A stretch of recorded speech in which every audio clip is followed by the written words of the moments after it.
Some of the information that I'm seeing here in our Bloomberg story, the pressure inside that well is now over 6,800 pounds per square inch since it was sealed on July 15th. Does that give you cause for concern? No, it's a total diversion. Why do you say that? That's the gas condensate that was trapped in the drilling riser which blew off the wellhead at 10:01 a.m. or p.m. Central Standard Time on April 20th. That's a mile-long compressed natural gas. What we don't know anything about is the open hole, which is caused by the drill bit.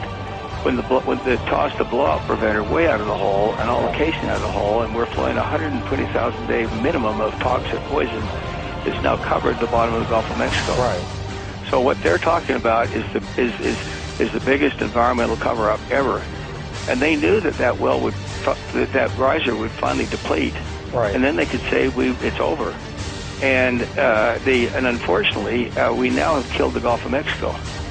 So Matt, you're saying that this is Lizzie O'Leary. You're saying those pressure readings that they are saying are coming from inside that wellhead just aren't valid? No, they're the riser pipe.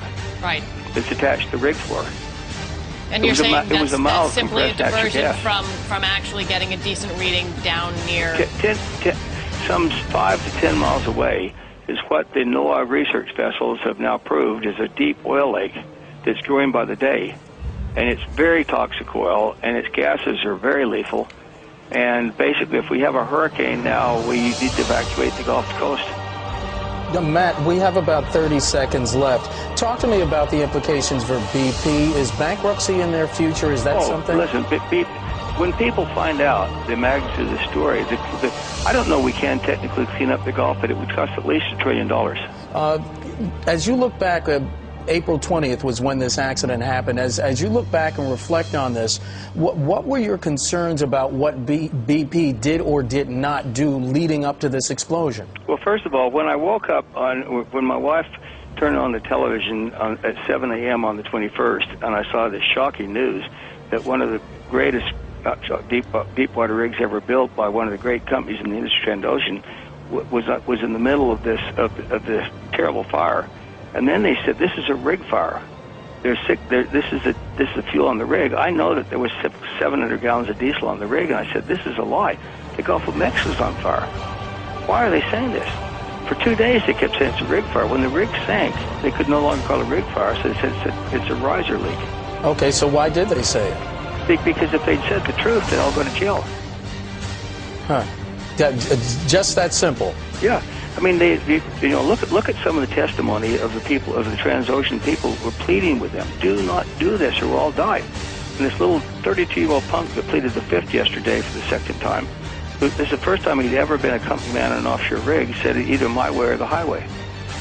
You're talking about Robert Kaluza, the company man, who we should point out in these Coast Guard hearings, we have been supposed to hear from the company man on the rig twice. One has said he's been sick. The other has pleaded the fifth. I think this is the second time this one guy's pleaded the fifth. I've never known his name. Kaluza. He was 32 years old, and he was the guy that invited his superiors to come on board for a party once they got to TD. So they were partying on the rig when the rig exploded, and they tried to blame Transocean on that.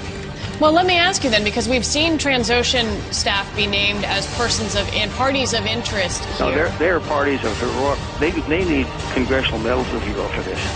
So you say the blame lies squarely with BP? 101%. Matt, I'm really disgusted with other than John Hoffmeister, the retired president of Shell America. He's the only other person that I've seen in the industry that's been willing. Now, a lot of people would like to speak out, but they're under confidentiality agreements with BP. Matt, could I ask you about the financial implications of this? Because you told Fortune magazine about a month after the spill that you started to short the stock. Yeah, Why? You bet I did. Because I thought BP was going to go under. And when I read that, and I've been saying that for a month, and when I read that 20 of the 24 Wall Street analysts had buys, I said, that's ridiculous. I'm going to short them. I'd never shorted a stock in my life before. So, Matt, have you gotten a little squeezed? It's Julie here. Have you gotten a little squeezed as the stock is now bounced off the bottom? No, because I've got patience. It's going to go to 1. So you still think it's going to go out of business? They promised to clean up the Gulf. Is that right? Yeah. Yeah. You know how much that's going to cost if they can technically do it? Well over $1 trillion. Matt, can we talk about the human toll of this? Because a lot of what gets lost in the discussion is that 11 people did lose their lives here. Yeah. I know your institute is doing something for the children of those who were lost. Yeah. Tell us about it. We've created a scholarship fund, and we'd love some publicity on this because there are 21 children who lost their dad. And they're all very young, so it'll be years from now before they're able to go to college, and by then we'll have totally forgotten about this. And so we're trying to make sure there's enough money in the scholarship fund for all of them to actually, go to any school of their choice. Matt, we've been talking, and Lizzie's been obviously keeping us up to date.